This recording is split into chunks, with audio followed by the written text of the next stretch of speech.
Hey there, Chad here. Thanks for joining me. This is an episode in my Complete Beginner's Guide for Ostranauts, and I am using build 0.14 or build 14 of the game. I don't believe I've covered this before, and so I thought I'd go ahead and make a quick video that does cover it, and that is how do you move gas between containers or canisters? And we're going to do that real quick. I have an EVA suit oxygen bottle here that, as you can see, is pretty much empty. Not quite, but it's down to under 1,000 pounds, and that's only 5% of its volume. And I'd like to fill it up. Now, normally, because I'm not very good at this, in the past, I've just sold the empty bottle and bought new ones. And that is entirely doable. It costs a little more that way, but it is something you can do. Just to put a point on it, if you buy a brand new, at least right now in my game, if I buy a brand new oxygen canister that's full, it runs about 13,000 credits, and I can sell it back for about 3,300 credits.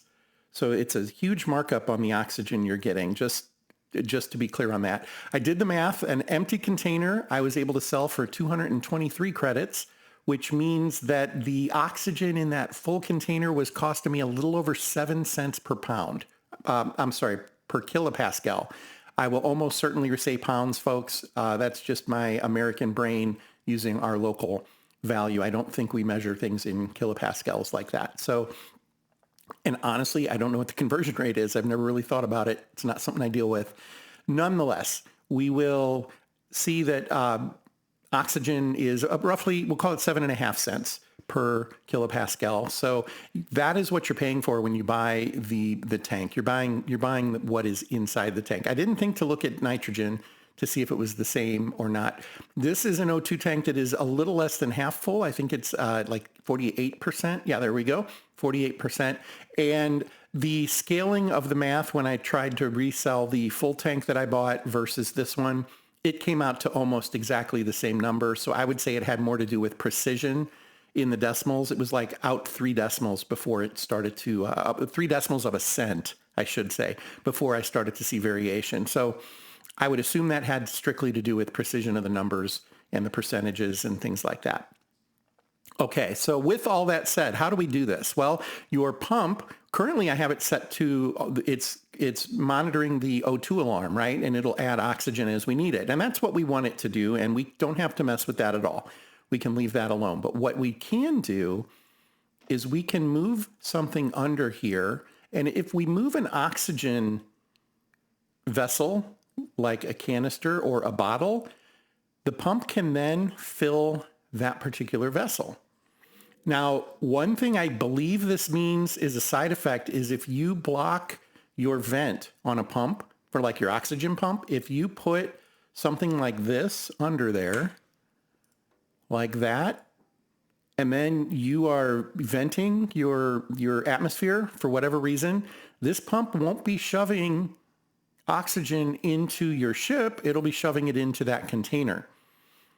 Important to note. Now, I'm not going to go test that right now, but I do know in the past I had a ship that I couldn't get oxygen in, and I couldn't figure out why. And it was because it kind of was like this, where there was something under there and I didn't notice it. There's nothing under this one, but you can kind of see they aren't that different to look at unless you roll over them.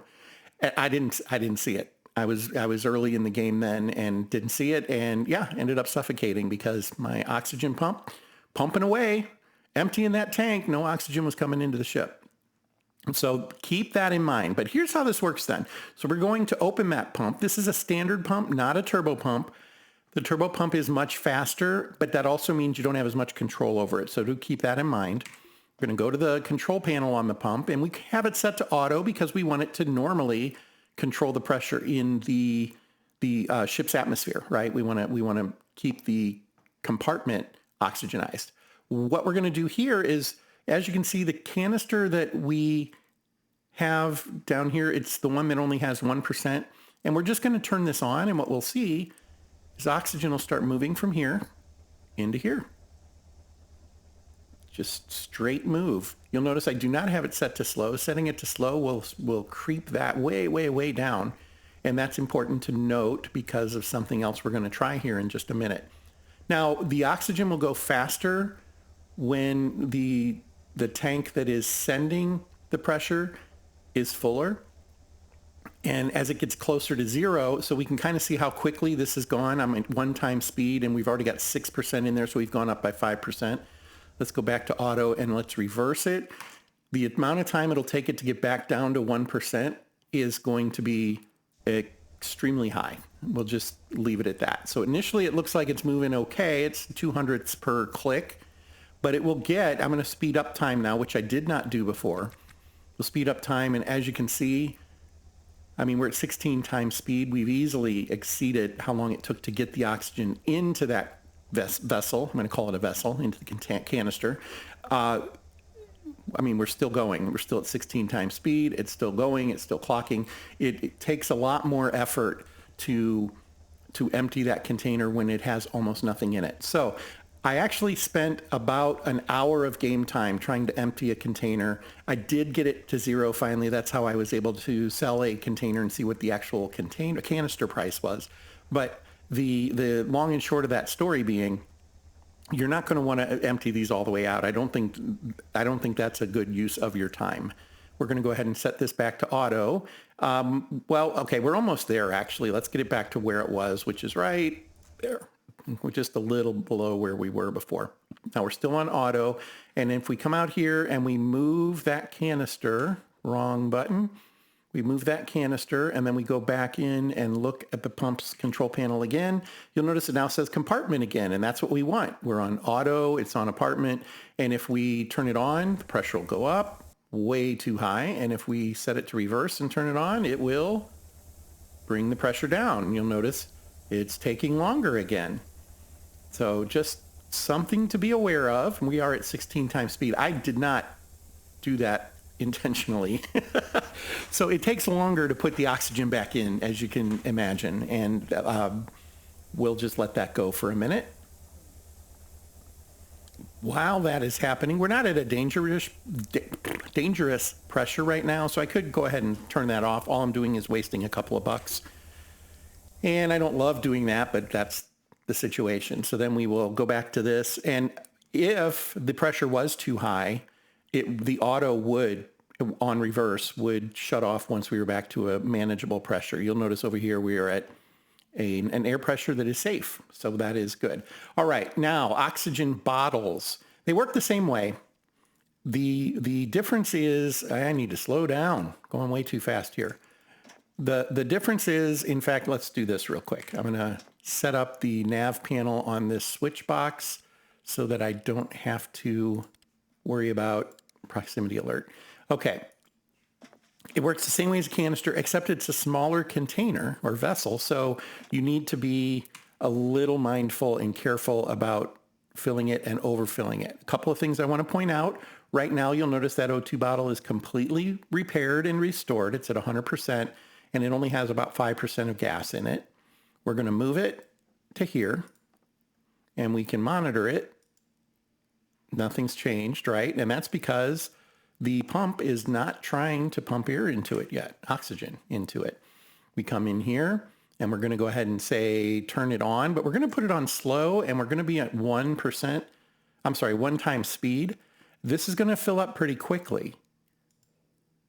So 17, 29, 42, 54. And we don't want to overpressurize it. And that can be very difficult because even on slow, you saw it was jumping up by 20s. I can slow time down to 1/4 of a second, but it becomes very difficult to get this like perfect. And if we accidentally overdo it, we damage it. And you can hear it starting to breach. It's crackling. It might not be completely audible. I might have the air turned down a little too much, but as you can see, it is badly damaged and it's getting worse, and it's going to explode here in a minute, probably. So the gas pressure has relieved. It's stopped making its creaking sound. We're going to go ahead and repair it. But overpressurizing it, that's what happens. You don't want to do that. So be very mindful of that. That is one thing to be very, very cautious of. And if you're using a turbo, it becomes even more difficult, as I recall. I don't have one set up right now to test. I could toss this one in, I suppose, but we're going to hold off on that. So we can see that the oxygen in this bottle now is, come on now. I'm not seeing the percentage anymore. Did I mess it up that badly? There we go, 73%. So we lost a little bit because of the overpressurization. I believe if we were to have monitored it, we'd see that that oxygen had ended up indeed in the atmosphere here, not lost. I don't think it gets completely removed out of the system. Let's move that to there. Let's go ahead and turn this guy back on in reverse to lower our air pressure. And that'll help a little bit. And what we want to see is if we come out here, notice the oxygen number is decreasing very, very slowly. It's pulling the oxygen out of the entire ship and shoving it into this little bottle. So that will take a little bit of time. Okay, so we have a virtually empty bottle. We have this 19,000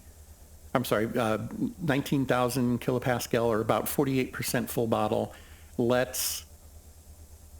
I wanted to kind of let this fill up as much as I could. I don't want it to take another hour though, so we're going to go ahead and we're going to slow down that right now. We're going to turn this back to auto.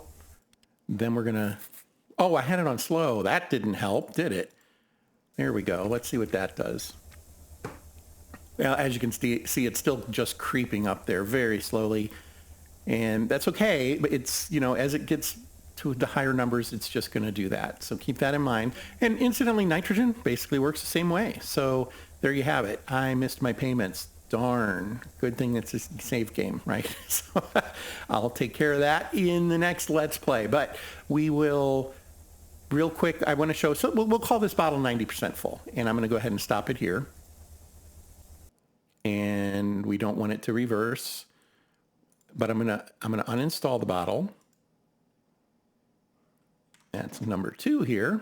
There it is. And then we are going to move the bottle to over here and slow things down because I don't want it to go completely crazy. There you go. If we right click that one, it's at 91%. This one is at 1%. And this one is at 48%. So just to show this off a little bit, let's come up here to the license desk. If we went to the black market and he was buying O2 canisters, we might get a much better price, of course, but we'll go with what tends to be standard here. And let's take a look at what those would sell for. The 1% oxygen bottle, 253 credits. The 100% bottle, 3,000. Actually, it would, so that's the condition. That's not 99% full. It could get about another 5,000 kilopascals in there, roughly 4,000, about another, not quite, 3,500 more in there. And that would push the price up a little bit. And then if we look at the other one that is down here and a little less than half full, about 1,700. So the prices are tracking pretty well. If you subtract out the price of the container, you'll see that this number makes a little more sense. It's almost exactly half of this one's number at that point. And so the oxygen, again, it stays pretty consistent. What I did see, though, is coming up to here and buying oxygen through here. You don't see a unit price because it's very, very low. I don't have a bottle to put it in right now, so you won't see it. What I calculated, though, is it looked like, because you can see exactly how much you're adding because of this, it looked like buying oxygen through here is actually a little cheaper than what you can sell oxygen for in a canister. That was kind of interesting to me. Now you have the back and forth of having to get a canister and shoving it into the canister. That's an issue. But overall, you can fill up an empty canister from your ship, refill your ship, sell the canister, and make a little bit of profit. Now, the thing is, we're talking about like a half a cent per kilopascal. Maybe not even that. It was maybe a little fractionally less than that. But something to note. And I think that's going to do it. I wanted to make sure we finally covered canisters. I might have done it. I just don't remember doing it. And that is something that I've been kind of wanting to get to. I do intend to have another video that will be on how you use your crew. We did not do that in the updated Complete Beginner's Guide yet. That will be coming. I'm not exactly sure when. Don't expect it tomorrow, folks. Just going to be honest with you. But when I get to a point where I can do that and give it the proper treatment, I will indeed do that. So thank you for joining me. This has been a Complete Beginner's Guide to Ostranauts, a great game from Blue Bottle Games. Hope you'll take a look at it if you haven't. If you're playing it, let me know what you think. Let me know if this is helpful. And beyond that, thanks for your time. And until next, fair travels.